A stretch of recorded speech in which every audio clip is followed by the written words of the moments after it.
obviously some moment of madness, putting a knife in my bag, and grabbed me, he went, right, go to school, whoever picks on you, stab them. Stick that knife in their neck. And it just switched overnight to where this fear just turned into my power, my super strength. Did you feel bad about what you were doing? Or you're like, I'm Paul Venis, this is me rep? The reason why I believe today's world that I'm undefeated as a K1 kickboxer, I'm undefeated as a boxer, and I'm now undefeated as a bare knuckle boxer. The entire round until this little period, one left hand and one right hand, that's all it took. With you know when you did prison? Yeah. Did you find it hard in there or easy? I lived like a king in there, and I didn't have to bat an eyelid.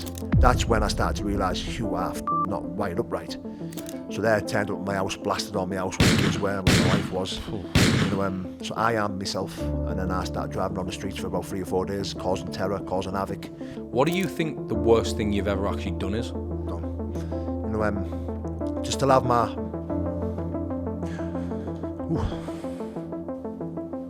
Alright, man. So today we are joined by Paul Venis, bare knuckle boxer. How are you doing, mate? I'm good, mate. I'm good. Thanks for having me on. No, you're welcome, mate. I've been looking forward to having this conversation because obviously I've seen you on other podcasts and stuff like that, and your story is absolutely inspiring. And obviously we've came down to the gym today to do this, and I just want to say again, thank you, mate, for coming on the podcast. Thank you for having me.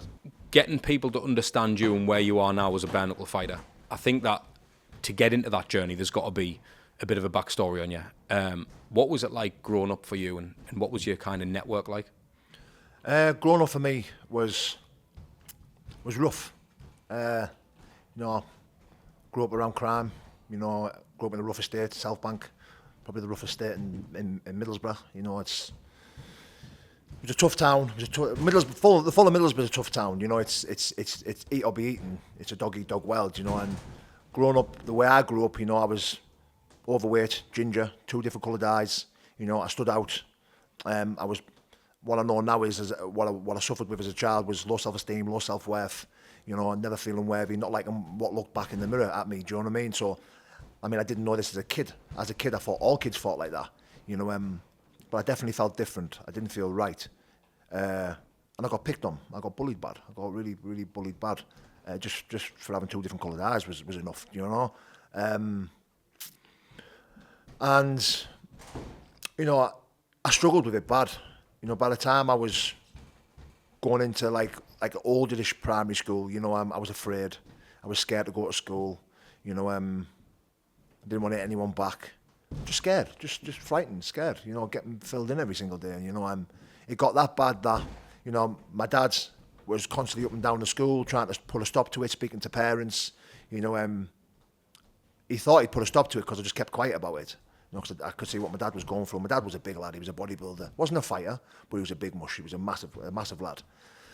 And I woke up one morning, I couldn't handle it no more, and I was crying. And he said, "What's going on?" I says, "The bullying hasn't stopped."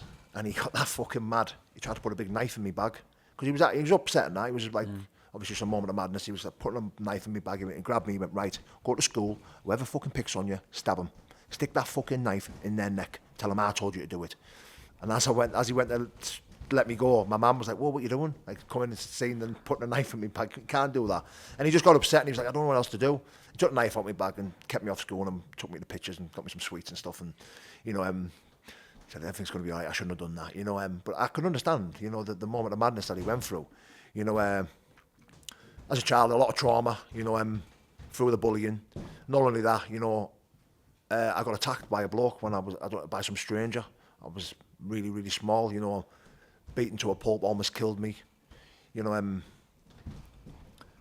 the point where I lost control of my bowels and shit my pants and pissed my pants and all that.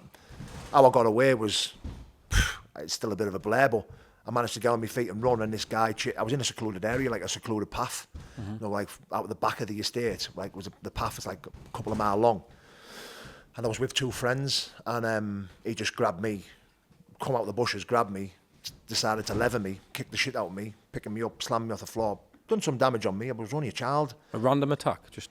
Well, we had catapults, right. The old catapults, and where we were was secluded, covered with bushes, but we were under a bridge. Now there was cars going over the top of this bridge, and we were firing stones over the bridge to see him come down on the other side. We'd all take 10 each, and if your stone come down, that was 1 point to you. We didn't know some of them weren't coming down. They were obviously, possibly hitting some cars. You know, that's all I can remember. There might have been, I don't know. And this guy started just climbing down the side of the bridge, but I never seen him till the last minute. My pals had seen him. They'd ran off. I'd watched him run off.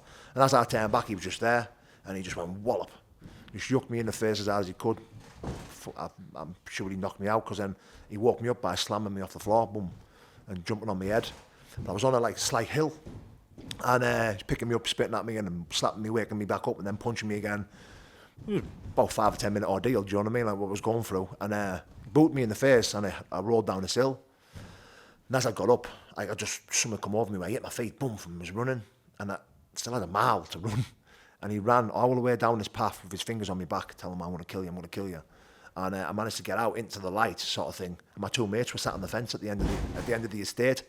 And as I'd come out to the estate, he'd stopped, turned and ran off. And as I got to my mates, they both started crying when they seen me. And they were like, oh my God, and then I just collapsed. But I remember trying to make it clear, like, listen, I am not allowed up here. My mum and dad find out I'm up here, they'll fucking tan me ass, do you know what I mean? Like I'll be in trouble.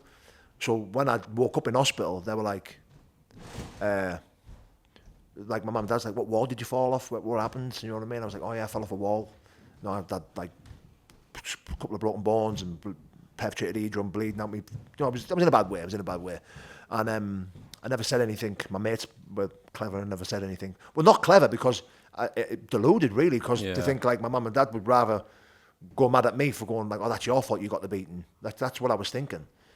And I was that young when I told my dad a couple of weeks later. He was bathing me, washing my hair with a jug, you know, so the shampoo didn't go in my eyes. And he's like, put your head back, son. He's washing my hair with a jug. Shows how young you must have been. Exactly, because it is a bit of a blur to me. I remember the first time I told this story, you know, it was on another podcast, and I had to ring my dad afterwards and go, look, I've just told the story about this, and he went, yeah, that's exactly what happened. Because sometimes I can struggle with reality, and it's not because, well, I'll get onto that reason wise, but anyway, when I was when he was bathing me, and I said to him, look, Dad, do you remember when I said I fell off this wall? He went, yeah. I went, that never happened. This man beat me up. Oh, God. He just sobbed, straight, cried, grabbed me out of the bath. Wow, nearly ripped the bathroom door off. He was going crazy. Get out of the bath. Where? So I told him it was up this path, and I was crying, he was crying. And he was marching me all the way back up this path in the middle of the night. To look for him. Yeah, and then he dragged me up the bridge. He was stopping cars going, is that him? Yo, what's happening, people? If you are liking the episode so far, make sure you click the like button, hit the subscribe button, and also press the notification bell so you don't miss another episode. Marching me back up the path, drags me up the top of the bridge, and he's stopping cars, and he's a big man, like a bodybuilder, like a massive man. He's stopping cars, and he's going, is that him? And I'm like, no. But in hindsight, I couldn't really remember what he looked like. All I knew, he was just a big lad, big bloke, young bloke, you know, very powerful, very strong, a lot stronger than me. You know, I just couldn't remember. And then he was walking me all the way home, carrying me, cuddling me, kissing me, saying, look, son, like, why didn't you tell me? And I was just like, because I thought I'd have gone in trouble for being up there. I'm not allowed. It wasn't. I asked you, and you said, no, don't dare go up there. And he went, but that's not the point. Like, no man should ever lay a finger on a child, especially my child. You know, it was heartbreaking. You know, there was a lot. I suffered for that. You know, I was more embarrassed. Like, this is how strange I was as a child. I was more embarrassed about me pulling myself and wetting myself. You know, I was more ashamed of that. You know, people finding out about that. That's why I never spoke about it. I never said anything about it. You know, my 2 friends who I'm still friends with today, you know, I made it clear, like, you won't tell no one about that, because they practically carried me home. You know, so they've obviously smelt me or whatever, or seen it. You know, I was more embarrassed about that as a child. It's funny because when you look at you now, you're a big bloke. You're a fighter. You can clearly have a fight, and I think that's why it's really important to understand, kind of, regardless of how someone looks, they could have had trauma. And I said this on the way here to my video guy. I said, you know, a lot of people, I believe, who get in the ring or do any kind of combat sport have probably suffered some kind of trauma in life, because I feel like there's got to be something. Like, I think it's mental. It's primal as out in it. 2 blokes gone at it. Someone could die. What does it take for someone to put themselves in that position? Yeah. Now, I can only think the only time I would ever want to get into a scrap with someone is someone done something to my daughter. Yeah. And then I wouldn't even like to think what I would do. But to willingly do that, I feel like, is it a case, like, would it be a fair, do you feel like you've got to prove something to yourself because you were kind of a victim when you're young, to the bullies, to this bloke, to whoever else kind of made you that way? I don't know. All I know is, you know, the reason why I fight today is because I've never felt more alive doing anything else. Well, I tell a lie, I have, when I was addicted to drugs. You know, when I first started taking drugs, I felt like I'd arrived. It filled that void. You know, like I said, when I was speaking about when I was a child, I always felt different. I always felt empty. I always felt low self-esteem, low self-worth. When I took drugs, it took all that away. You know, I felt like I'd arrived. You know, I've always had this void, this gap, this something missing inside me, like in my soul. You know, and I didn't know what it was. You know, the first gone, first line that I had, gone, first tablet I had, gone. Any mind-altering substance that I had changed me. It changed my personality. It changed me. You know, I wasn't afraid. I wasn't ashamed. You know, I didn't feel less than. I looked in the mirror, I liked what was looking back. It was strange, you know. And how old were you when you started taking drugs? Funny enough, I was 15. Never took drugs till like all my friends were taking drugs. But again, like when I went into secondary school, the bullying stopped. You know, I realised what I was capable of. You know, I remember I was about 12, 13 year old. You know, and I was like 15 stone, big ginger, monstrous, busting out with this uniform. You know, and I thought, you know what? You know, this guy who filled me, because this, again, I was still suffering with, like 13 year old, still, you know, I was wet in the bed till I was 12 because of what this guy did, and, you know, having nightmares, night terrors and stuff like that. You know, and then all of a sudden I thought, hold on a minute, like he gave me his best, I'm still here. You know, and I'm getting it off him, and he's half-sized me. It's not really hurting, to be fair. Just scared. Nah. You know, so I started to fucking hit back. You know, I found that I was pretty fucking good at it. You know, and I never got bullied again after that. And then I suppose the first realisation of having that mindset of change, you know, feeling good about myself, was when I hit someone. You know, and I'd be lying if I said the tables never turned. I did become a bully. You know, it was like the abusee become the abuser, in a sense. Right, you know what I mean? yeah. Like, I wouldn't think twice of punching someone just for fucking looking at me wrong. You know, because I just thought they're gonna rip me. Even if and they'll go, what did you do that for? I just think, before you did it to me. But, you know, I instantly become a bit of a horrible bastard. Did it give you that control? Do you think that's why it was? Control, power, feel good, feel change. You know, it's funny because you talk about the fighting stuff. You know, I've never felt more alive when I'm in that ring or cage. You know, the reason why I fight now is because I enjoy it. I love it. You know, I'm proud of it. You know, when I talk about that stuff there as being a child and being a bully, I'm shameful of that. You know, that's probably one of the reasons why I took drugs so much. You know, to hide that shame and that guilt. You know, that remorse that I had for the people eventually that I was getting for people that I was hitting. You know, because I was a fucking good lad. Do you know what I mean? Before all that trauma and being a child and getting bullied and, you know, that incident with this bloke and, you know, and being around crime and, you know, my mother and father won't mind me sharing this, I've shared it before, but they were criminals. They were involved in crime, do you know what I mean? They're amazing people now, you know, absolutely amazing people. My dad's a Christian, my mother's a Christian, you know, they're amazing people. So I just wanted to clarify that, you know, but I was brought up around that shit, do you know? It's interesting to me, Paul, because you can tell, obviously, just being in your presence today, you can tell you're a good lad anyway. I've met some people where, you know, something's off and you're like, you're actually a bit crazy. You're like you can tell deep down there's just been that, like, maybe it was, I wouldn't even say misguided, because obviously you've got great parents, but obviously being around the wrong crowd, filling that void, taking the drugs, doing what you had to do to kind of block things out. But it's all came from a real reason. Like, how many people are getting picked up at whatever age you were and getting beat up by blokes? Like, that doesn't really happen to most people. No. So of course you're gonna act a certain way. Yeah. Obviously everything that you did and sort of become the bully, as you say, when you kind of turned the tables, that's gonna come with building a reputation. Now, I know a few people who know who you are, and everyone said the same thing. He's got a fearsome reputation. You didn't want to mess around with him.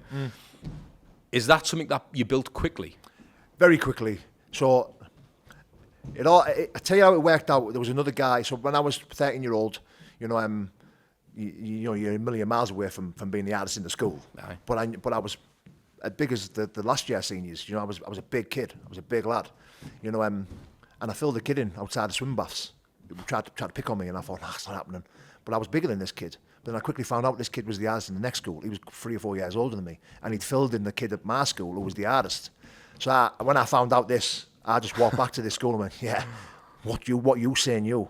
And he was like, and I was like, because everyone knew that I'd done him. Do you know what I mean? I just bounced him off a few walls because I couldn't really box out at the time. I was just a strong, ferocious kid, you know. And with all this trauma and all this built-up anger inside me, I used it to the best of my ability, and I absolutely took over, you know, as a child, you know. So I went back into this school as the artist in the school. Simple as that. You know, boom, in a flash. Yeah. And I absolutely thrived off reputation and ego and fantasy and, you know, all that stuff that comes with all that beautiful little fucking life. Yeah, which yeah, is not cool. beautiful, by the way. It's just the term I'm using because it's how I felt at the time.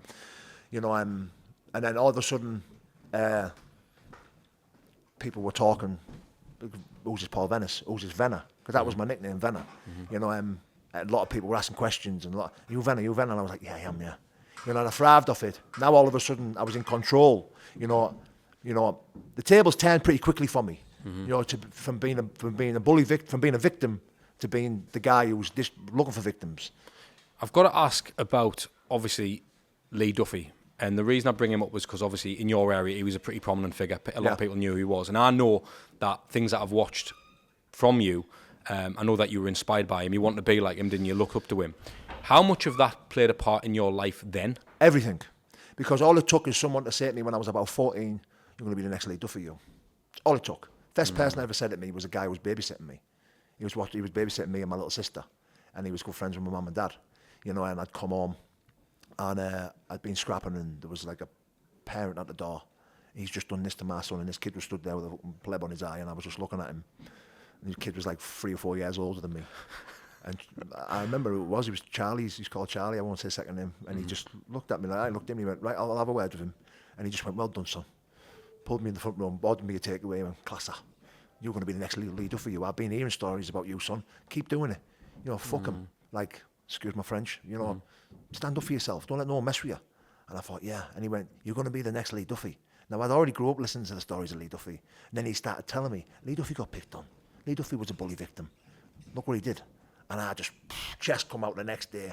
That was it. And I even, you know, cringy as it is, you know, because it is cringy for me now. You know, look, I still enjoy the stories of Lee Duffy. I still listen to him now off old timers and I still enjoy it. But it's not my inspiration today. You know, they're not the type of people that I look for inspiration from. Do you know? Yeah. If anything, I was a fool to take inspiration from that type of lifestyle. You know, that being said, I do respect the stories and I still enjoy the stories, you know, and that's, you know, it is what it is. And I come out the next day telling people I'm going to be the next Lee Duffy, you know, and people were listening because of what I was capable of, you know, and I ran with it. It took over me. Like, it's like he planted a seed in my head and it just grew and flourished to like you wouldn't believe. For the people listening or watching who didn't know who Lee Duffy was, what type of character was he? Because for me, it's important to understand what kind of inspiration you took.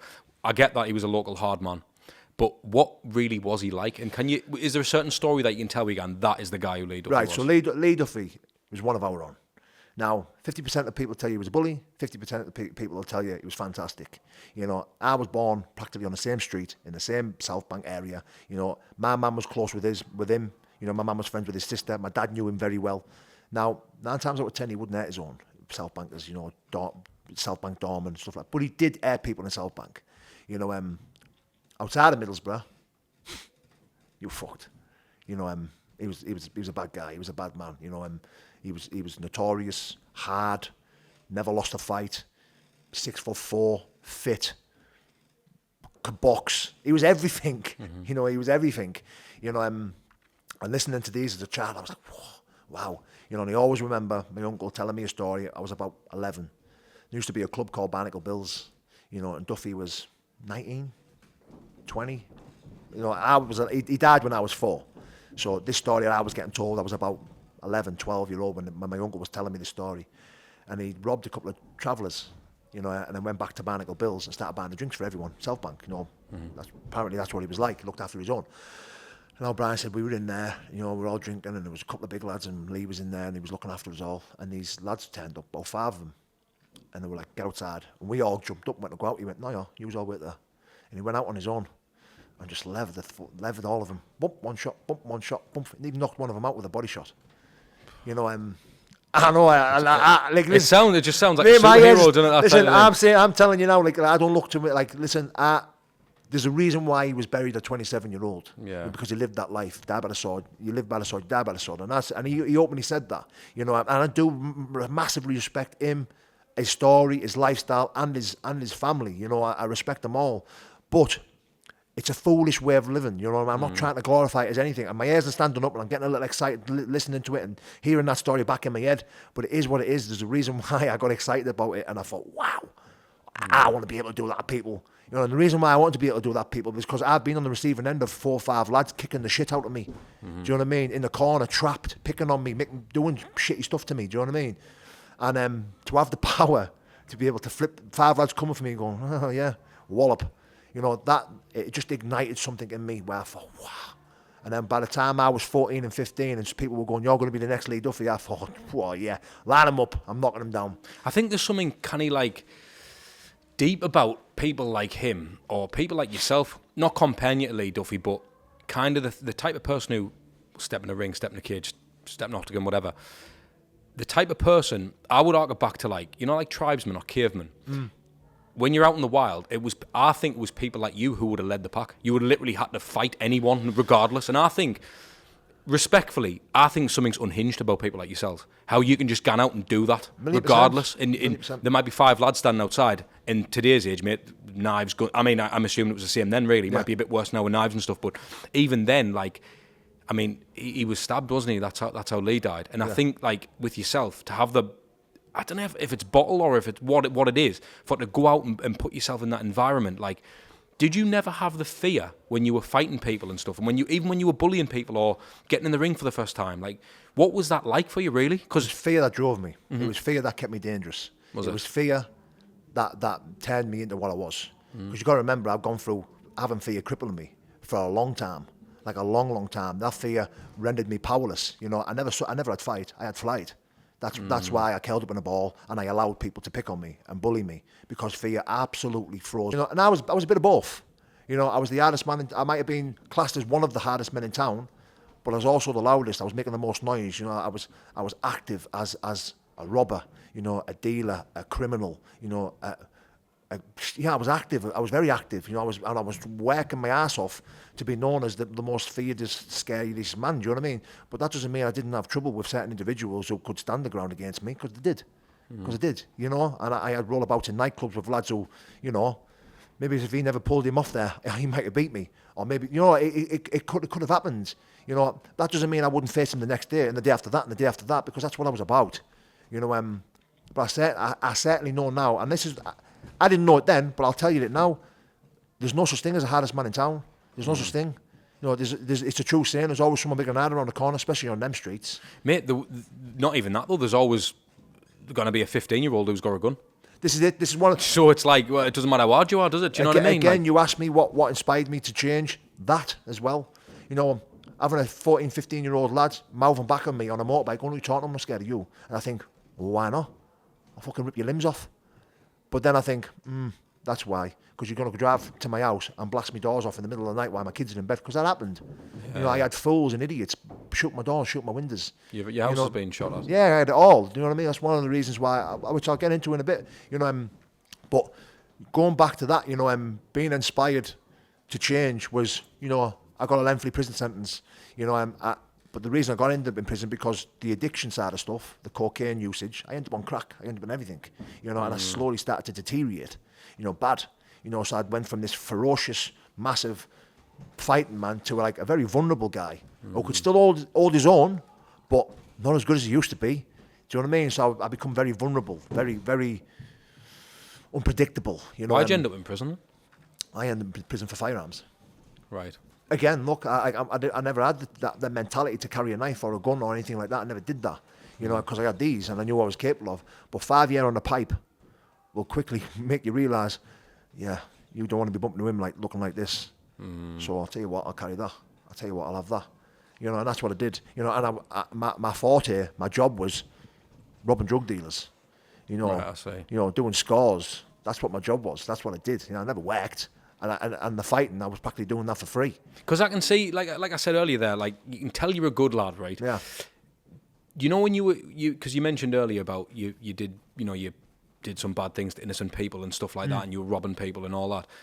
Did you feel bad about what you were doing? Or you're like, I'm Paul Venis, is me rep? No, I never had a chance to feel bad because I was constantly off my head. Well, yeah. You know, since when I like I said, you know, getting past the 15, 16-year-old of actually working at it clean, like just dibble and dabble. And by the time I was 18, 19, I was flat out. like flat out. I never had to pay for a drug, you know, sex, drugs and rock and roll. It was all for free, you know, and people were giving me what I wanted, probably out of fear, but to have me going, yeah, come here, mate, because I knew how dangerous I was on that stuff. You know, I never had a chance to feel guilt, shame, remorse. I was just dead inside. If you don't know by now, I run a business called The Content PT. I create content for influencers, PTs, online coaches and fitness brands all around the world. So if you are someone who's in need for sexy content for your social media, or you really want to maintain a competitive edge in your industry, drop me a DM on Instagram. But can you remember any times when you've met someone in your life when people have instantly feared you, and you haven't had an altercation with them, but you know that he's shit scared of us here? In most rooms I walked in. Really? Yeah, like especially in the Middlesbrough area, if there was a party going on or a sesh going on and I walked in, yeah, people were twinging and twitching and thinking shit. Do you? I know this is a bit of a mad question because obviously I've got a podcast, but do you ever fear that when you go on podcasts to tell your story? I know you're a change man, and you're doing super amazing things for people, and you're in your lane now, and it is very inspiring. But do you ever fear that people would think? Like people would come out the woodwork from your older days because you're putting yourself on that pedestal. Yeah, of course. Does it bother you? A little bit, yeah. Does it? Yeah. I'd be lying if I said it doesn't. You know, and I've had to experience that.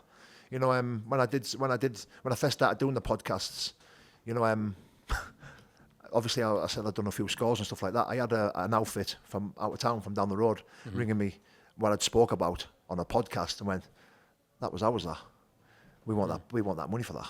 And I was like, mate, I don't live that life no more. You know, and it was a few words crossed and a few threats were getting dished out, and I thought, fuck's sake, don't need this. Then a part of me wished I never did the podcast, but you know, I've got Jesus in my life now. You know, I know how many people needed to hear that. You know, and just through the messages that I've had. You know, when I get towards the end of my podcast, I always give glory to who I need to give glory to, and the reason why I get down to the nitty gritty, and the reason why I am who I am, and the reason why I've always been a good lad. You know, because I've had this protection of my Lord and Saviour, Jesus Christ. That's the way I live now. And then when I can doubt myself because of the things I've said or whatever I've said, God always shows me a way of going, look, you're going through this now, but look at this guy you've saved. Look at this guy who's struggling with addiction, didn't know about NA or didn't know about God or didn't know how to change. He didn't have no hope or faith. And that one guy, I don't remember, I asked about the numbers, you know, podcasts do 500,000 views or whatever. It's that one person that needs to hear it. And I think that's what I want to get at. Like, ultimately, regardless, like, people need to take inspiration from you and not look and go, right, I want to pick up this or I want to do that, because ultimately you're saying it's a fool's game. You've said it. And I think that's the thing. Like, there's a lot of people who need to understand that 99% of your life, really, it could have went against you. Yeah. You could have been dead. You could have been in prison probably multiple times, but you've always kind of scraped. Obviously, you ended up in prison, but you've always kind of. And you're lucky enough to get to this position to tell that. So, and there's a lot of people, unfortunately, like the Lee Duffys of the world, who maybe would have been in your shoes now and telling this story and changed their ways and stuff like that, but they're not here, and it didn't happen. And the chances are, if you go down that route, you're going to end up in this scenario. Unfortunately, that there's no real odds in winning this game. No. With you, you know, when you did prison, did you find it hard in there or easy? Easy. Was that because of your reputation or just your mentality? Probably a bit of both. You know, reputation made it easy for me. You know, I didn't need to go in and start demanding and beating people up or anything like that. I just landed and it was cushy. You know, were you in a prison up here? Yeah. I was in Home House. I was in Home House prison, which was local prison. You know, I landed. I knew half the jail, but the whole of the jail knew who I was. You know, I'm not saying that to be big-headed, but everyone knew who I was. You know, even the guys from down in Liverpool and Manchester all got warned about me, all got told about me, you know, and I lived like a king in there, and I didn't have to bat an eyelid, you know. It was hard because I had kids and my missus, you know, God bless my missus, you know, I'm 24 years, still with her, stood by me through thick and thin. Unbelievable. You know, that was the hardest thing, you know, and I'd be lying if I said I never shed a few tears on a night knowing photos were landing, your son's doing this now, your daughter's doing this now, you know, we've just got, it's Christmas, you know, like, that was hard. How long did you do? I did 2.5 years. 2.5, yeah. Fucking hell, mate. My first ever prison sentence as well. Isn't that mad? But the reason why, after about 3 months, I knew I needed it, because I think it was 6 months before that I tried to take my own life. You know, really? Yeah. And I couldn't even tell you what it was about. You know, I was just off my tits. You know, I knew I was an addict now. Was it real? I'm gonna do it, or was it like ideation? I took almost 60. I I ate an 8 ball of crack. I ate an 8 ball of and I swilled it all down with a cheap bottle of Bella Briscoe. Bella Briscoe. Yeah. Shouldn't be laughing at that. A two pound bottle. Lamborghini. But this is it. I'm in a position to be able to laugh about that. Yeah, you know, of course. Which is fucking great, absolutely great. You know, I'm glad I can smile and laugh about that story because, you know, I shouldn't be here. You know, I have a friend who took 55. Sadly, not here. Do you know what I mean? I've woke up next to people who've had took 10 Valium with. I've woke up and he hasn't in sessions and parties, and I've just bailed and left them. Do you know what I mean? Do you know what you said there? You shouldn't be here, but you should be here. Of course. That's why you're meant to be here. 100%. You're meant to be here. God's plans, Do you mate. know, 100%. And when I did that, you know, it's strange, you know, because I took it 3 doors away from like where we lived. You know, every couple of days, when I used to go missing on sessions and partying, I would go missing 2 weeks, 3 weeks, 4 weeks. You know, I bless my woman. You know, God bless her. And I'd come home, and 9 times out of 10 she would let me in, but I'd still have a pocket full of drugs, and I would sit and spend 2 days in there coming down, but weaning myself off everything. But I was horrible. You know, I was horrible to be around. I still had kids. She'd have to hide the kids away from me, and she was doing all that. She'd done her best to be a good mum, do you know what I mean? Because she's total opposite to me. She's not an addict, she's not a drinker, she's just a good girl. You know, at school, she was the good girl, I was the bad girl. I was the bad guy, do you know what I mean? It's just strange how we're together. Match made in heaven, I suppose. But this time, she wouldn't let me in. She wouldn't let me in. She's like, nah, I'm not letting you in. And I just looked up and I just said, if you don't let me in, I promise you, I'm going to kill myself. I'm going to die. I'm going to die. Like, you need to let me in. She went, nah, I'm not letting you in. I'm not having the kids seeing you the way you go, and that not happening. Which is understandable, isn't it? Of course, man. Of course. She chose the kids over me. So either side of where we lived, this is how rough where we lived. There was 3 abandoned houses this side and 2 abandoned houses that side. No, proper old houses, like rats and pigeons living in them. So I goes in this abandoned house 3 doors away from me, and I'm sat, and I got upset and started crying, and I was really upset and stuff like that. And I just thought, you know what? Fuck it. Bump. I had 55. I had just under 60. I had an 8 ball in my sock, knocks out to where I was going to wean myself off with, an 8 ball in my other sock. I just ate the plastic, bump, swilled them all down, ate all the tablets, and I just sat and I was just necking this bottle of Bella, and I could feel myself going, and I thought, right, this is it, you're dying. You know, and I felt like I was dying. Still to this day, I don't understand. Well, I do know why, because I fell forward. Boom. I never fell back. I fell forward. Why would that make a difference? I threw everything up. I threw like 50% of it up. I still went to hospital. You know, I was still in a bad way. I was on stuff and all that, you know, but they never had to pump my belly or anything like that. You know, I woke up, I went home, I said, look, I don't feel well, and I never told no one what I tried to do. You know, I just said, I just thought I'd been in session and stuff, and I was having a panic attack and I wasn't well. So she phoned an ambulance.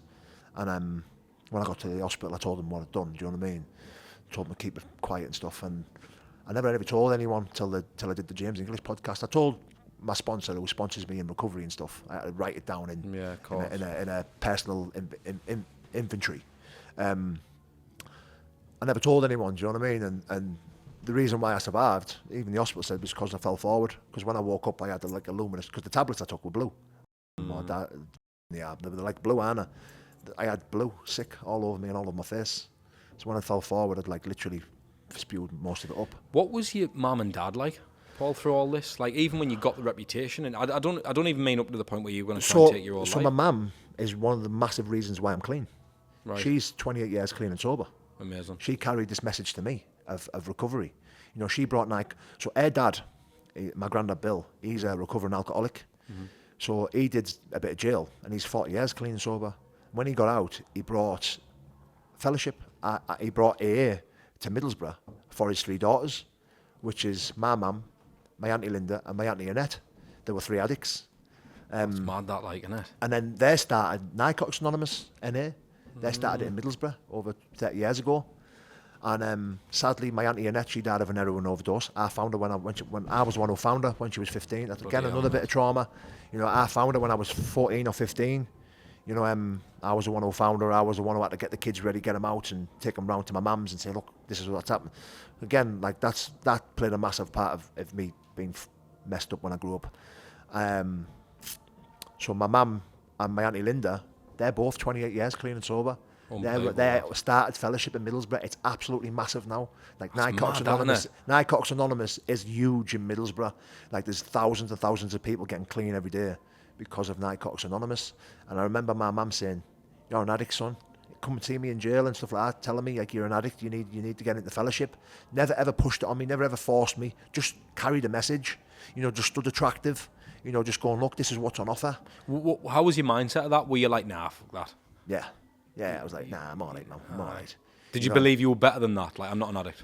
Or Did you know you had a problem? So I went once or twice to NA, and I'd look around and I'd see an heroin addict or a bag snatcher or someone who nearly died. I wasn't there yet. I wasn't there. 6 months before I went to prison, I was there. You know, I was robbing people who were fucking going to banks and grabbing more money. I was grabbing them by the throat with a mask on. Like I said, I haven't really delved into the stuff that I was doing, but I was proper doing some naughty shit. You know, stood around bank machines waiting for people to go try and draw money out and grabbing them by the throat. You know. But you were that off your head. You never felt bad about it or not? No, not really. No, towards jail, in jail. No, back end of jail, I started getting well, started doing a bit of soul searching, you know, reading the Bible, reading books, reformed characters, you know, started stumbling across some real strong characters, you know, who are changing and carrying a message around the fellas, around higher power and spirituality. You know, really started doing some soul searching, and then all of a sudden I started to feel really shit about myself. That's when guilt, shame, remorse started to set in. That's when I started to realise you are fucking not wired up right. You know, the reason I asked about your dad, Paul, was because obviously when you told us that story about when he put the knife in your bag on the way to school, to watch your son have this fearsome reputation around the area, he's got to know, like, I'm a dad. If I knew my son was like, well, he can handle himself now, that's got to be a pride thing, because ultimately I know that you didn't do it the right way, but still you had that, like, he will have been safe in the knowledge that if you go out, you're going to be fine. Yeah. Or was he nervous, like, you're going to get yourself killed here? Yeah, so towards the end of my addiction, drugs and that, I was breaking my dad's heart every day because he was seeing this son, like this big, strong, powerful boy who because my dad's my best man. He's my best mate. I've never known a better man ever in my life. Big, strong individual, such a kind man, such a nice man. Worked the doors all his life. Never really got into a fight. Never really needed to because he was that good. His personality, just the best man I've ever known ever in my life. You know, big, strong, good-looking, curly-haired, goatee, looked like a Greek god. Aye. You know, he literally was that to me. I know we all big old dads up, but that's exactly what he was to me. And he always told me, you know, even when I had the reputation, I was a big, strong guy, you know, he was always that knowledgeable one who would say, just be careful. You know, yeah, I understand what you are, son. You know, I know what you are. I can't see anyone even beating you. You know, he's seen me fight. He's watched me fight. He knew what I was about. Still worried. Because I was his boy, do you know what I mean? And he was very clever, very knowledgeable, very humble. Where he was watching me turn into a bit of a monster, even before drugs. He was like, son, you know, meaning bad stuff about you know, do you know? But he was also proud that I could fucking fight. Yeah. Just honestly, I kind of suppose I was the total opposite to him. Do you know what I mean? But so much I like him as well because I know I'm a good man like my dad. Did you ever, throughout your journey on the streets and stuff, Paul, did you ever come unstuck? Did you ever get to a point where you think, actually, maybe I'm not the bloke who I think I am? Like, did you ever get into an altercation where you thought, I can't handle this, I've bit off more than I can chew here? Yeah. Or did you always feel in control? No. So towards the end of my addiction, on the crack, you know, when I was on the crack, you know, there was, I never ran from gangs. No, I've ran out of houses and faced 10, 15 guys turned up with bats, and I've been run over, I've been hit, I've been shot at, you know, I've been slashed. I would run out all the time because I was a big, strong guy. I felt unstoppable. Towards the back end, the last year of me using on the pipe, I found myself bailing out back windows, running, and then getting mad at myself, thinking, I'll get them fuckers. You know, I found myself doing that. You know, bailing, felt very vulnerable, very weak. Not so much scared because I knew I would kill someone. You know, because as I'm bailing from them, there wasn't one outside, wasn't two waiting outside for me, there was a few. So my head was telling me, you need to get them one by one. And I know what I was capable of, but still a very shameful thing because I wasn't that guy to bail. But I knew I was at the end of my tether. You know, I was deteriorating. I was a shadow of myself. I was literally a head on legs. I had this big massive head and this big massive chin, and I was about 12 stone. I looked like Kate Moss.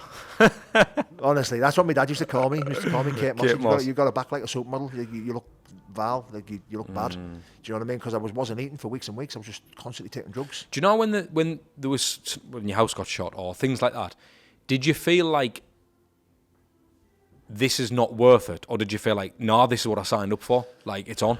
No, so again, that was back end towards my addiction. You know, because I was robbing. I robbed a big stash of heroin. Kind of big stash, you know, and these guys weren't too happy about it, you know. So they targeted me house, targeted me, you know. And at the time, like I was in a position not to, because no one was dealing with me now. You know, I never had many friends. You know, I was very unpredictable. I was very sneaky, very sly. You know, I wasn't loyal. You know, the drugs had really got a grip of me. You know, and when I did this, I did it to an outfit that I was meant to be close with. Right, I see. Do you know what I mean? You know, so they turned up at my house, blasted on my house where my kids were, where my wife was. You know, so I armed myself, and then I started driving on the streets for about 3 or 4 days, causing terror, causing havoc, you know, absolutely going ballistic. And the police were like one step behind me everywhere I was going for a full 3 days. Do you know what I mean? And then when I got caught on the 3rd day or the 4th day, you know, it was game over. Oh, is that what you went to prison for? Because of the firearms, right? I get it. That's when I went to prison. Were you in the house when it was getting shot at? No. I was out smoking fucking crack. I was out on crack. Do you know what I mean? I wasn't nowhere near my wife and kids. That's why I was so angry. Because I thought they knew where I was and they come and shoot me. Do you know what I mean? But I suppose it would have been hard work for them to come and shoot me. It's a lot easier just to go send a message, let's just go blast his house where his wife and kids are, where his loved ones are. Do you know what I mean? Because even though I was always that type of person to lunatic drugs, I loved my wife and kids. You know, I loved my kids. When I was with them, I was a good dad. You know, I'd died for them. I just couldn't stop taking drugs for them. Now, I know how strange that sounds. You know, but I've always said to you, like, as a child, I wasn't right. I told you about the gap that filled me in, that was there. It's one of the reasons why I decided to try and take my own life, because of my wife and kids. You know, have you spoke to anybody about this? Like, as in, like, getting help with the trauma that you faced when you were young? No. Never? No. To this day? No, I don't need to. Because the fellowship that I got involved in, the Narcotics Anonymous, the foundational guys you meet, you know, the power in them rooms, you know, the things that happen in them rooms is everything I need. I don't need professional help. I just need someone who's been there, done it, and got the T-shirt, who's now carrying a message to me, you know, living and breathing growth, recovery. You know, that's my inspiration now. Yeah, because they've actually been through it themselves. It's not just someone in a room who's got a degree, is it? Listen, the guys who sponsored me through all that recovery, you know, they know things about me I've never told a soul. What was recovering like? It was hard. But it was nowhere near as hard as being on them streets trying to score, trying to be somebody that I wasn't. You know, because I didn't know I was somebody. I didn't know I was being something. I was a good guy trying his hardest to be the baddest guy. You know, and it's not fitting. It doesn't bode well for me. There's no happy ending. Do you know what I'm saying? And like, see how I am today, there's always going to be a happy ending for me. Win, lose or draw in the ring, win, lose or draw in the cage, doesn't matter. I'm free from drugs. I've got Jesus in my life.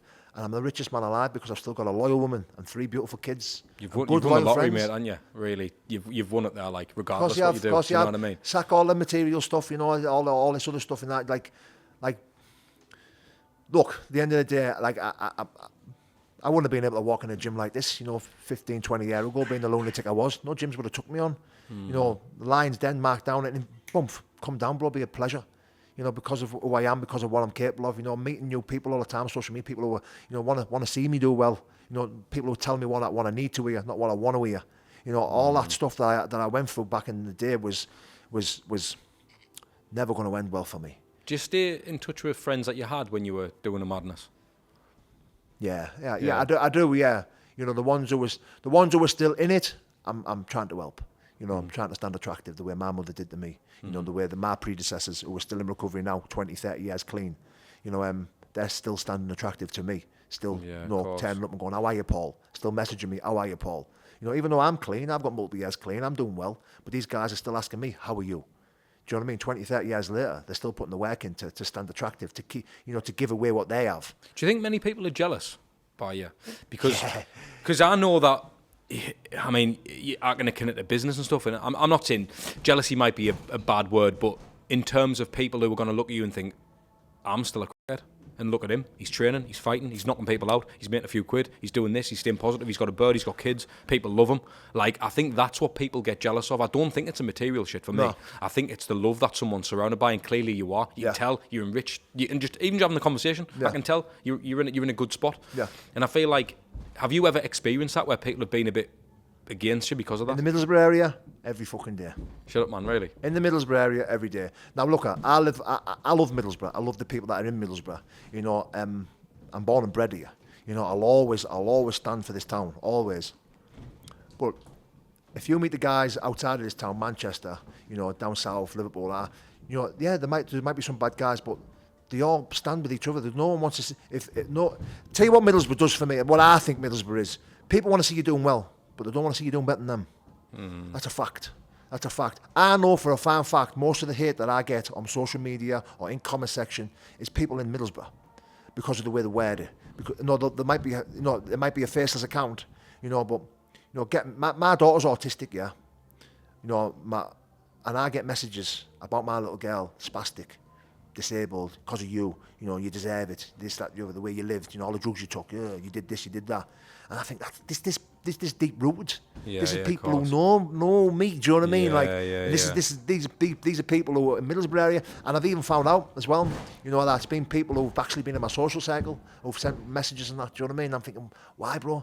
Like, why? Do you know what I mean? Like, come on, man. Because they're just hiding behind the screen, mate. Do you know what I mean? But I've found out. Do you know what I mean? And it's hurtful. Of course it is. But I understand, because I was once jealous. I was once run by jealousy and envy. If I seen someone driving past me with a Rolex, I'd want to chop it off with an axe and take it home. But the way that I would say that I've always combat that type of shit is just dinner turn out. Just let them watch you in the ring. I'm learning. And just, I know it's going to be hard, but just you've got to do it. You've got to, because what's the point? As soon as you see out, mate, you'll own yourself to them. Yeah. You've been there, you've done it. You've wore the t-shirt, you've been to jail, you've done all the shit. Like they couldn't do half the journey that you've done, so you're already past that point. So they're gonna envy that, because it's seeing the rags to riches, really, isn't it? That's what people are seeing. Yeah. You get into the pictures and watch a film. You see the bad guy turn the hero or whatever, or he gets the girl. Everyone wants to be that guy, and that's the kind of path you're starting to carve now. And obviously you're a 38-year-old. You probably wish you did this when you were in your 20s, but at the same time, you're only 38. Yeah. You know what I mean? There's lads who are probably still, well, I know there's lads who were in the game in the 40s, 50s, 60s, and the wish they could have had the point that you're having. Do you know what I mean? And of course I do. Listen, I do a lot of lives now, I do a lot of talking, and I always get asked the question, do you regret what's your biggest regret? It's probably that, not getting clean earlier, not getting clean when I was 20, 25, 16. Exactly. Having a blast when I was 15, 16. My mum was telling me, look, you're an addict, you. That's when she was telling me. Saying, listen, son, normal people don't sniff like drugs like that, mate. Normal people don't smoke weed like that. That was when my mum was telling me. Imagine I got clean then. What would you say throughout your journey? Because it's been obviously adventurous to say the least. What do you think the worst thing you've ever actually done is? The worst thing I've ever actually done? Treat my family the way I did. My kids, my missus. Be disloyal to my missus. That's the worst thing I've ever done. To still have my... to be able to go missing for 3 or 4 weeks on end because of drugs. Having beautiful kids the way I do, and... All right, mate. Whoa.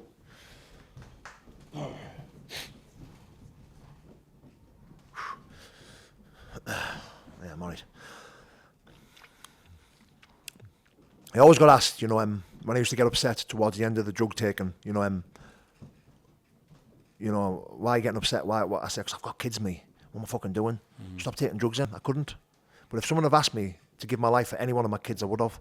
I just couldn't stop taking drugs for them. I couldn't stop. And I never understood that till today. Why I couldn't stop taking drugs. I still don't fully understand it, but I just know why I couldn't. My obsession and compulsion is it drives me to the point that I want to die. And it can still have me over today, over stupid stuff. To the point where I don't want to be here no more. And I'll always struggle with that, regardless of the drugs. Drugs weren't never a problem. They were just a solution. I'm the fucking problem. This is the problem for me.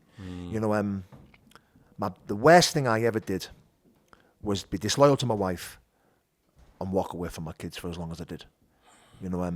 That's the worst thing I've ever done. But ultimately, the kind of dad that you are now and the partner you are to your wife and the things that you're doing kind of just shows that what your priorities are now. And I know it's shit, the stuff that you've been through in terms of that, what you've just said now, it's fucking sad, mate. It's horrible. But I also understand that you've probably had to go through that to appreciate what you've got now. Do you appreciate things now? Oh, yeah. Do you know what I mean? So one thing I've always struggled with is being grateful for what I have. I've always been the type of person to think about what I don't have and obsess around what I don't have, to the point where it would drive me to do stupid stuff. And, see today, I'm the richest man alive. I'm extremely grateful for just having a roof over. It sounds so cliche, so stupid, but I do a gratitude list every morning. I write 10 things every single morning that I'm grateful for, and I try and change it. But sometimes it can go the same thing. Roof over my head, clothes on my kids' back, food in the cupboards, a gorgeous loyal woman, 3 beautiful kids. The foundation of friends that I have, a gym to train in. A boss coach like Mark. All this stuff that I write down. You've got it all. See, mate, do you know what, right? I've asked this question before to a few people, right? And I say, if you won the lottery or you had all the money in the world, right? Nothing was ever a price for you. What would you do? And most people who are doing well in life, they say the same thing. It's fucking mental. You know, if someone gave me all the money now, I'd be in the gym. I'm not asked about moving house. Love Sunderland. Love where I'm from. Love the people. What's money gonna to Nando's a few more times? Do you know what I mean? Like, getting to some nice. I'm not asked, mate. I want a burger and a pint. I'm not asked about going to the. Do you know what I mean? Like, but that's what I'm saying. Like, and for you, I feel like you're in that position. Yeah. The fighting is now just a way for you to channel that energy 100%. to keep you from doing any of that bad shit. Do them demons ever creep in still? Like to take the wrong path? Yeah. So I'll always be an addict. Like I shared with you there. My obsession, my compulsion will always be there. It's like this, yeah? So I have a ritual on the morning. I have to. I have to hit my knees. I have to pray. I have to thank God. I have to ask God, for certain things. I have to ask for guidance. I have to hand my will of my life over to my Lord and Savior, Jesus Christ. Then I have to accept what I am. Meditate. Change the way I think. Because this is the enemy. I know this is pure. I know my heart's good. I don't need to convince myself of that. I know what I am inside. I know, but this is the problem. And I was born this way. I believe this is my opinion. Every single addict on this planet was born an addict. Something not quite right in their head. That bit that releases natural endorphins, the feel good factor, never switches off. Now this is proven. What's his name? Russell Brand. He did all the grab the MRI scans and grabbing addicts and not addicts and putting scans on the brains, and it shows addicts are not wired up right. The part of their brain's never switching off. So I believe I was born this way. So going through all them situations as a child, not feeling right, going to bed as a 5-6-year-old. One of my earliest memories is going to bed and thinking, I wonder if I'd like to die. I wonder if but not being afraid. Going to bed and thinking, if I don't wake up in the morning, I'll just be dreaming forever. That'd be all right. Do you know what I'm saying? And I'm thinking, wow. And then when I start doing the work on myself over the last 10 years, I've been in recovery and I'm building a relationship with God and, trying to, see why I'm the way I am. I'm writing, earliest memories, and then reading it back to a guy who's already done this and going, that's how I thought as a kid. He goes, yeah, that's not wrong, Paul. Not all kids think like that. And I'm thinking, no, they don't know. Like, nah. Then you start to pick it apart a bit. Yeah, and you see a normal person probably never thought like that as a kid. Do you know what I mean? Right, aye. I have. You can only imagine what it would be like if one of your sons or daughter or whatever was starting to think like that at that age. You know what I mean? Listen. This is a family illness. What I suffer with. My dad's not an addict, but my mum is. My little sister, she's 13 years clean and sober. Absolutely amazing girl. I'm mental health nurse, fucking fantastic. She's amazing. She's cleaner than me. She's been in recovery longer than me. Absolute class. My mum's sister, my mum's dad. There's a couple of addicts on my dad's side of the family. So it's a family illness. How do you say no to going down that path then? Is it your training? Is it everything you're doing with now? So today I have a healthy structure. I have healthy obsessions. The compulsion side of stuff is, I'm compulsed and I'm dedicated and I'm consistent to being the best version I possibly can of myself, i.e. gym, God, recovery, being a good dad, being a good husband, being a good son, being a good brother. These are all my obsessions now. This is what I'm dedicated to. Back in the day, I was dedicated to reputation, to fantasy, to money, greed, power, control. All that shit that I was addicted to. It did make me feel good. It made me feel how I feel now, until it got out of control around addiction. Now I'm in control. I have a choice today.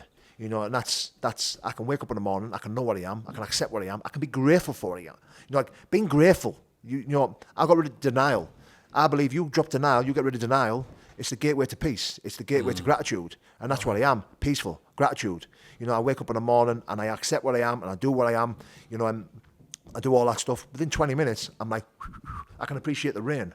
You know, I can appreciate the colour of the sky. All that cliche, Yeah, but soppy it's true shit. though, innit? Do you know what I Because mean? you- I can exactly. appreciate and I'm proper grateful for. You know, being bored. I love being bored. You know, honestly, it sounds mad, right? But I always say it, you know, getting comfortable in boredom. Because when I got bored, I got itchy feet. I wanted to do something mad. I wanted to take drugs. You know, I wanted to do something fucking off it. Because I was like, oh, boredom. You know, and that's what I want to do. See, now, I can spend 3 hours just looking at flicking. How boring is it when you're looking at Netflix trying to find something fun? I enjoy flicking, going, oh, I won't watch that, read that. And in the end, I'll go, huh. And I'll just sit there in silence because I'm comfortable with my head. I'm comfortable in my skin because I've worked hard to be able to be bored. You know, like you said there, do you still have them demons? Of course I do.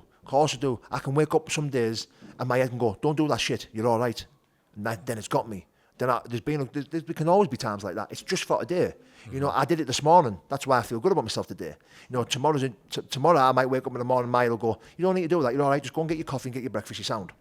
You know, and I have done that, and I can still continue to do that. And then before 12 o'clock comes, I'm intolerant, I'm impatient, I'm not comfortable in my boredom. You know, I'm snappy. I'm not. All them emotions, them feelings, and that darkness can start to set in, and it's a trigger. Then all of a sudden, by 5 or 6 o'clock, I'm actually thinking about, no, I could have a line me. I'm all right.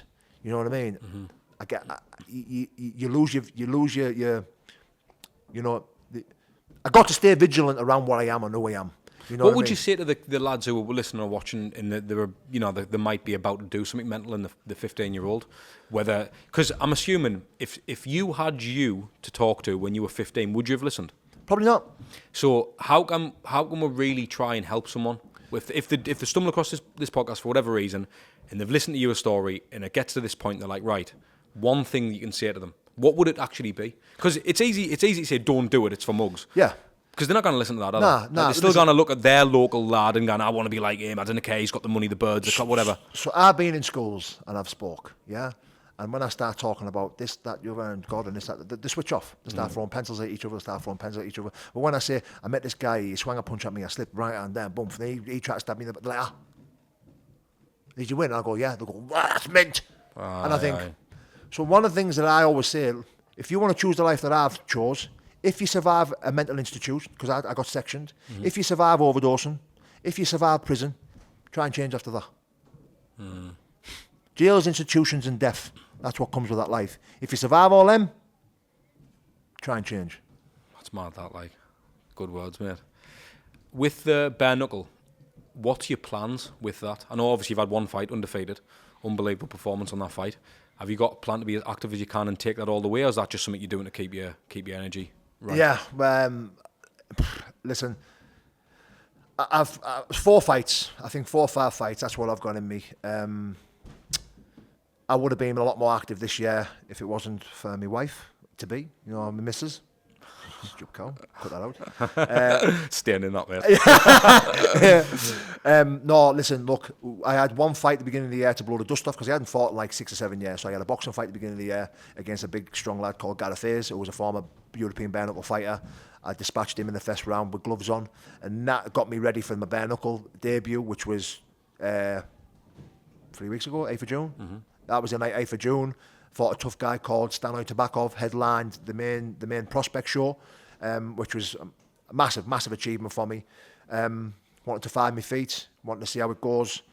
You know, I felt like everything we did in the gym under Markdown and that Lions Den just worked a treat. You know, we kept it all off social media, didn't we? We worked hard. You know, Mark absolutely transformed me from a Muay Thai K1 style Frankenstein, walking forward, easy to hit, to actually moving around, stepping off the centre line, taking my time.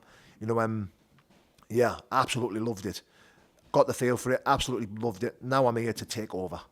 I absolutely want to fight anyone and everyone. Whoever's in that cruiserweight division, I'll fight the champion right now. I'll fight. Would you really? Yeah. I want to fight the champion. I want to fight the number 1 spot in my next fight. You know, I'm not here to mess around. I know what I'm capable of. I've had 6-7 years out the ring, but I'm a fighter. I know what I am. Bare knuckle for me, it's the closest you can get to an actual scrap on the streets, isn't it? Yeah. Obviously, there's definitely obviously skill involved, and there's a certain finesse about the sport. But do you think that's what fits your kind of? Yeah, because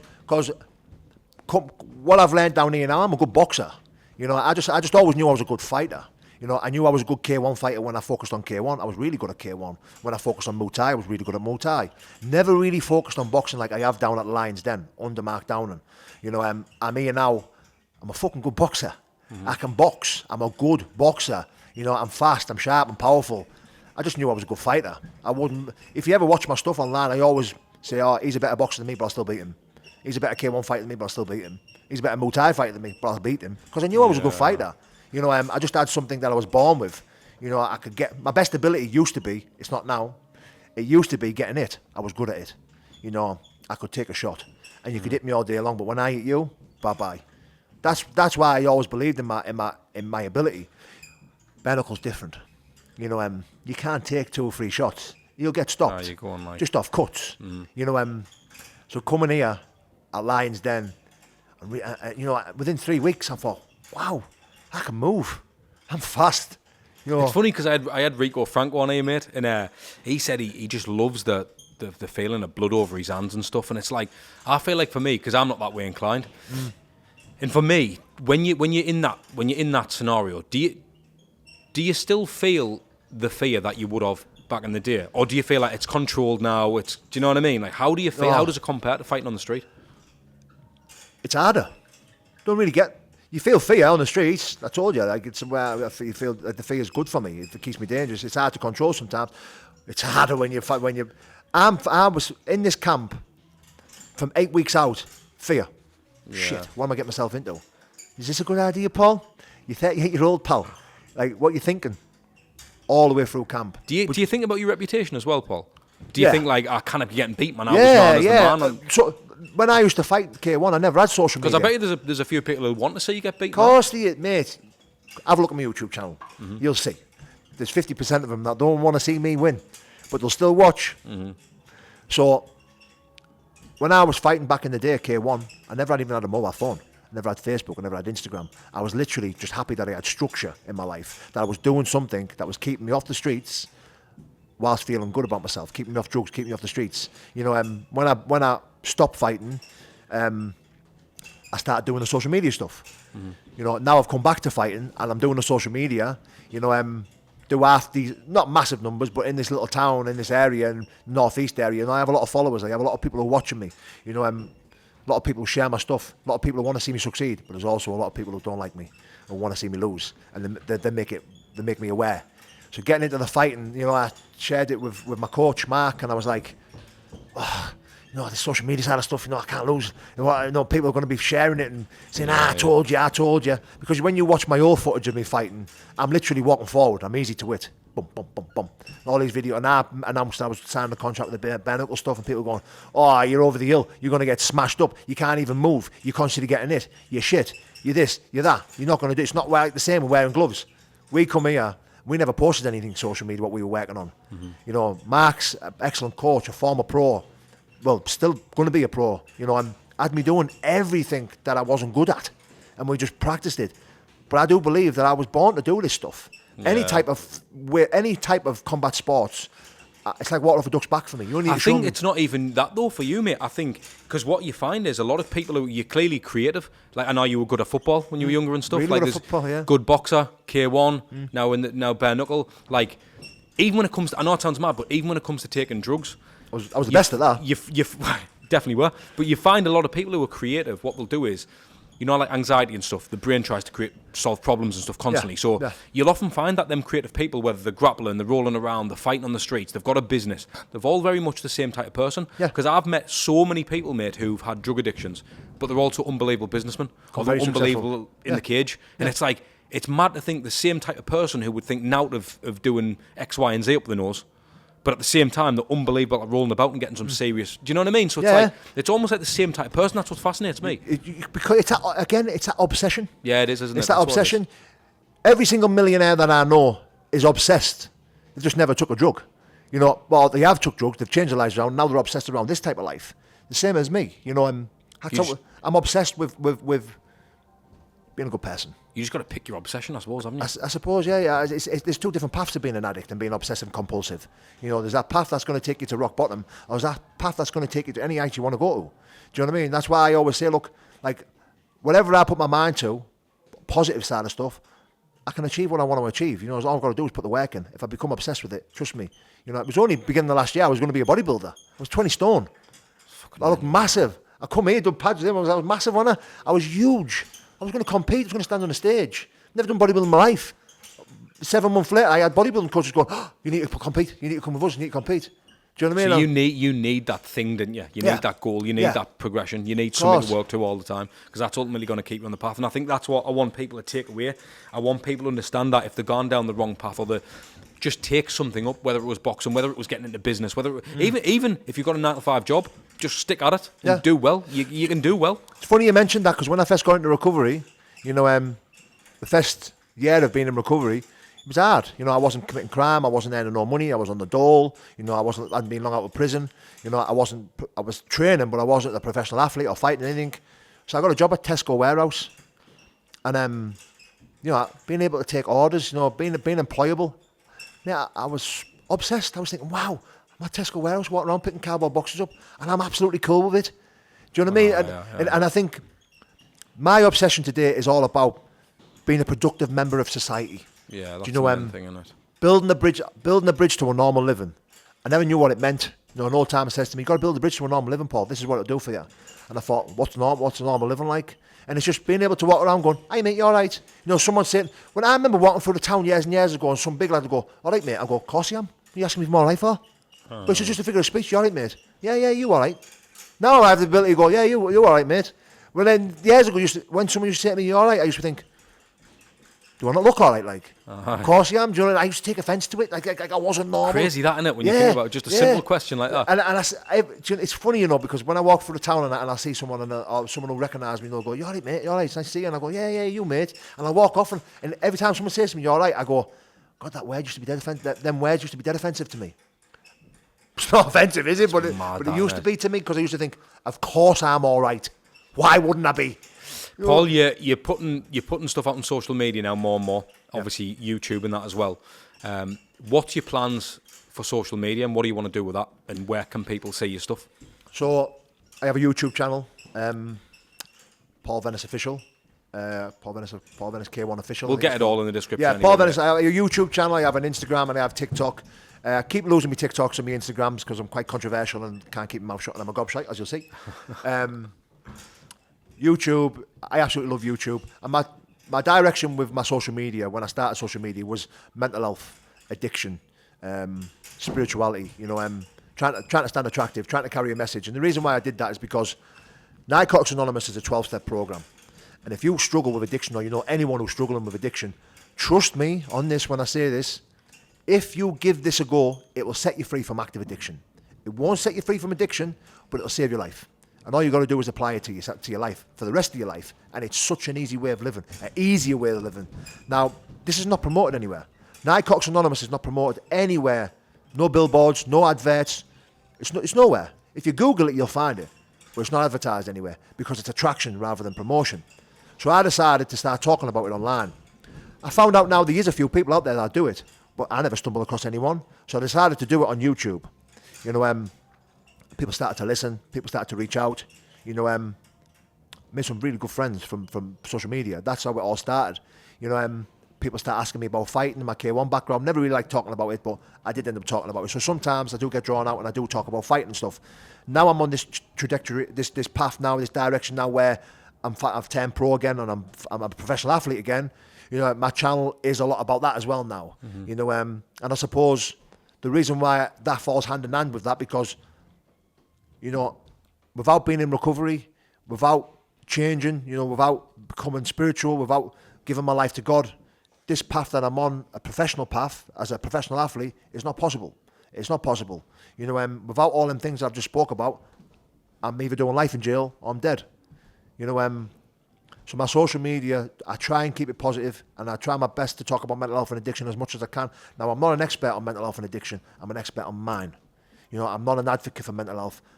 I don't expect people to come to me for inspiration, you know, but I will tell you what works for me.